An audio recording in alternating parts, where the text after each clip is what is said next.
Hey. Welcome back to Food According to El Roca. Hi guys. So today I'm going to be showing you how I hunt for spices. I go out there and I hunt for spices and I make my spice blends. So this is like a 4-part or 5-part video where I'm going to show you how I go out there and hunt for spices, and I'm going to show you 3 spice blends that I make and keep for the house. When I cook, that makes life simple for me. And then from there, I'm going to be showing you how I store the spices. So this is on this video, as you can see there, I go to different shops and I shop for my spices.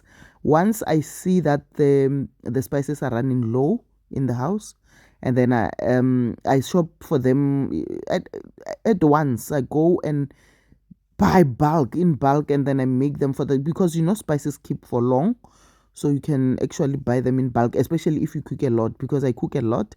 So this process I do every 2 months or so, I think, because they keep for too long. But at the same time, because I cook a lot, that's why I buy in bulk. And some of the spices that I know I use a lot of, I buy them like maybe 1 kg packs and stuff like that.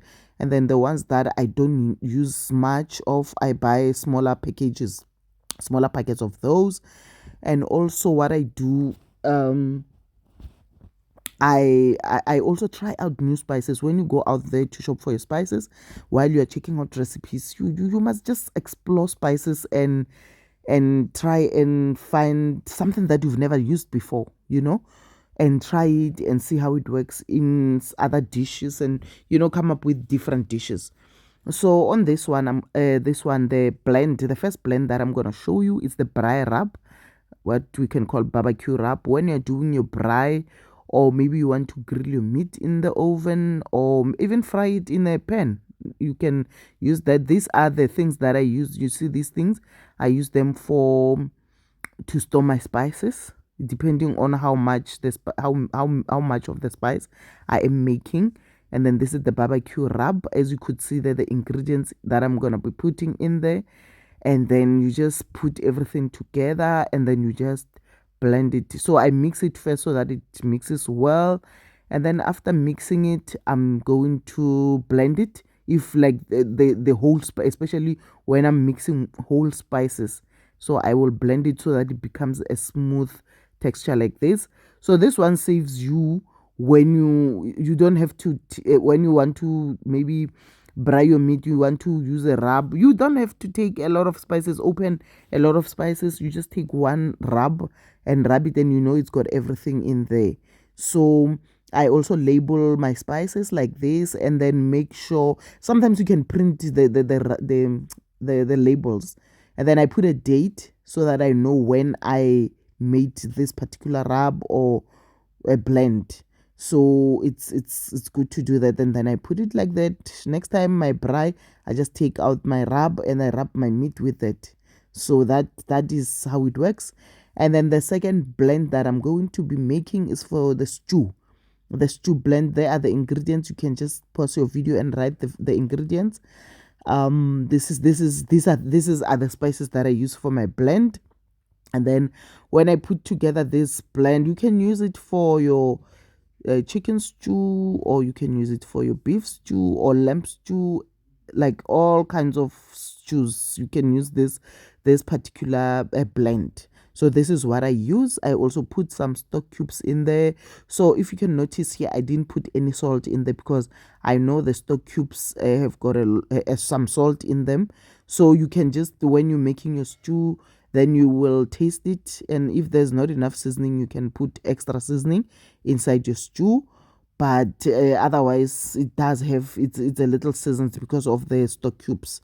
So all you do is just take a tablespoon or 2 tablespoons, depending on how much meat you are making in the stew, and then just saute it in some butter and oil, and then put your meat, brown it. You can rub your meat also in this, the one that you're going to use for the stew. Rub your meat and fry it a little bit, just to brown it. That's the what you can use the spice for.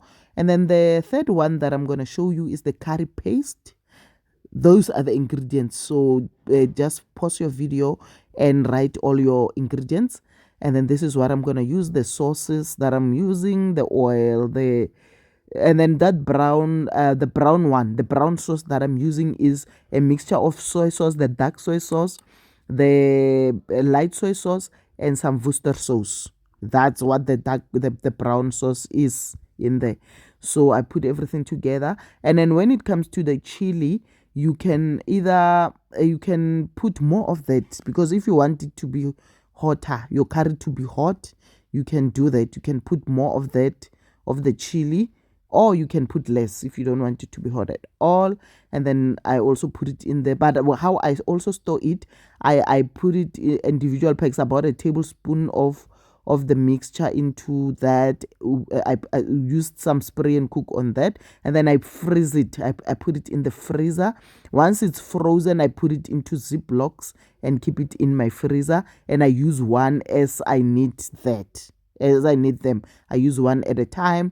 And then, as you can see, this is how I store my spices.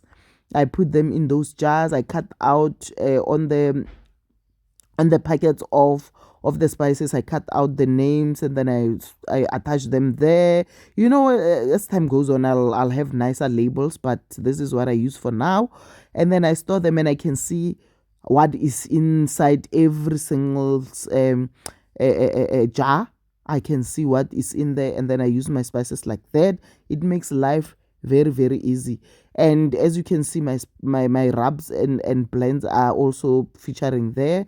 So it helps me. As you can see there, I put them in this thing that it's like a drawer, and then I can see every spice. I can see what's in there, and I can see what's running low, what's not, and it helps me a lot. And I hope you're gonna use this and it's gonna help you. And thank you so much for watching this video. I hope it was helpful.